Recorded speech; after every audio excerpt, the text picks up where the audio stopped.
যারা তেলের পিঠা অথবা পোয়া পিঠা বানাতে পারেন না তারাও আজকে এই পিঠাটা বানাতে পারবে, কারণ এই পিঠাটা একদমই সহজ একটা রেসিপি।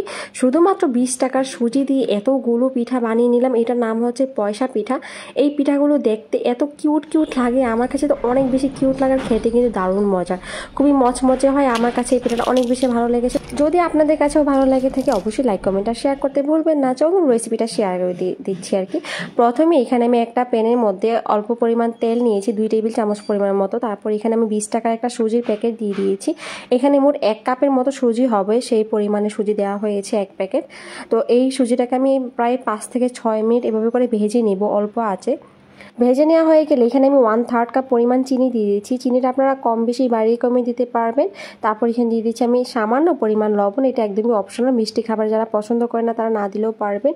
এখন সুজিটাকে আমি আবারও 1 মিনিট একটু মিক্স করে নিয়েছি চিনির সাথে। তারপর নর্মাল 1 কাপ পানি দিয়ে আমি সুজিটাকে ভালোভাবে মিক্স করে নিয়েছি। এখন কিন্তু সুজিটা সাথে সাথে টেনে যাবে, বেশি সময় লাগবে না, 2 মিনিটের মতো সময় হাতে নিয়ে আপনি দেখবেন হয়ে যাবে। এরকম টেনে যাওয়া পর্যন্ত আপনি বারবার নেড়ে চেড়ে দিবেন। যখন এরকম দেখবেন যে প্যানের গা থেকে ভালোভাবে উঠে গিয়েছে, তখন এটাকে এইভাবে করে রেস্টে রেখে দিবেন ঠান্ডা হওয়ার জন্য। একদমই ঠান্ডা করা যাবে না, হ্যাঁ, মোটামুটি ধরেন আপনি হাতে ধরতে পারবেন ঠিক সেই পর্যন্ত ঠান্ডা করে তারপরে আপনি কিন্তু এই ডোটা তৈরি করে নেবেন। একদম ঠান্ডা করে নিলে কিন্তু একদম শক্ত হয়ে যাবে, তখন কিন্তু পারবেন না। তো যখন এরকম হবে তারপর আমি কিন্তু ডোটা তৈরি করে নিয়েছি। এখান থেকে আমি অর্ধেকটা পরিমাণ ডো নিয়ে নিচ্ছি প্রথমে। তো নিয়ে আমি কিন্তু স্মুথ করে নিই, দেখুন ডোটা কিন্তু অনেকটা স্মুথ আছে এই পর্যায়ে। তো এখন সামান্য পরিমাণ উপরে আটা দিয়ে আমি রুটির মতো করে বেলে নিব। এটা কিন্তু একদমই পাতলা হবে না, আবার একদমই মোটাও থাকবে না, মোটামুটি আমি দেখিয়ে দিচ্ছি ঠিক কীরকম হবে। তো একটা কুকি কাটা দিয়ে কিন্তু আমি এগুলো কেটে নিচ্ছি। আপনার যদি কুকি কাটা না থাকে তাহলে কিন্তু আপনি ছোট কোনো ক্যাপ দিয়েও কিন্তু করতে পারেন। আমি দেখিয়ে দিচ্ছি কীরকম মোটা, ঠিক এরকম আমি আপনাদেরকে দেখিয়ে দিয়েছি। আবারও আমি একটু দেখিয়ে দিব কীরকম হবে এটার মোটাটা। তো এখানে কিন্তু অনেকগুলো পিঠা একসাথেই তৈরি হয়ে যায়। এখানে আমি বানিয়ে নিয়েছি এগুলো ঠিক এরকম মোটা হবে, হ্যাঁ। এখানে আমি সবগুলো এখন বানিয়ে নিয়েছি, এখন এগুলোকে ভেজে নেওয়ার পালা।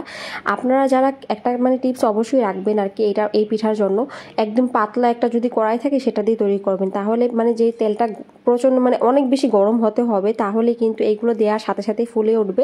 অনেক বেশি গরম না হলে কিন্তু এগুলো ফুলে উঠবে না সাথে সাথে। তো তেলে দেওয়ার পর দেখবেন আস্তে আস্তে কিন্তু ফুলে উঠবে, আর চুলা হিটটা অবশ্যই হাই হিটে রাখতেই হবে। তো সবগুলো পিঠাই দেখুন কত সুন্দর ফুলে ফুলে উঠেছে, দেখতেই কত কিউট লাগে, তাই না? এত সহজ বানানো, খুব বেশি সময় লাগে না ভাজতে, 2 মিনিটের মতো হাতে সময় রাখলে এগুলো ভাজা হয়ে যায়। এই পাশ আর ওপাশ করে যখন দেখবেন একটা গোল্ডেন ব্রাউন কালার চলে এসেছে, খুব বেশি কড়া করার প্রয়োজনে, হালকা একটু গোল্ডেন ব্রাউন কালার চলে আসলেই তুলে নেবেন। কারণ এগুলো কিন্তু পরে সুজির পিঠা যেহেতু, এগুলো কিন্তু পরে বেশি কালার করলে কিন্তু অনেক বেশি ক্রিস্পি হয়ে যায়। তাই ঠিক আমি যেরকম দেখিয়েছি ঠিক সেরকম করলে কিন্তু পিঠাগুলো খেতেও খুব বেশি ভালো লাগে, একটু নরম নরম থাকে, আবার একটু ক্রিস্পি ক্রিস্পি লাগে, খুবই ভালো লাগে খেতে। তো এই পিঠাটা কেমন লেগেছে আপনারা কিন্তু কমেন্টে জানাতে ভুলবেন না। আপনাদের জন্য সহজ সহজ রেসিপিগুলো দেওয়ার চেষ্টা করি। এই শীতে কিন্তু এই পিঠাটা অবশ্যই একবার হলেও বানাবেন। আজকের মতো বিদায় নিচ্ছি, দেখা হবে নতুন কোনো রেসিপিতে। আল্লাহ হাফিজ।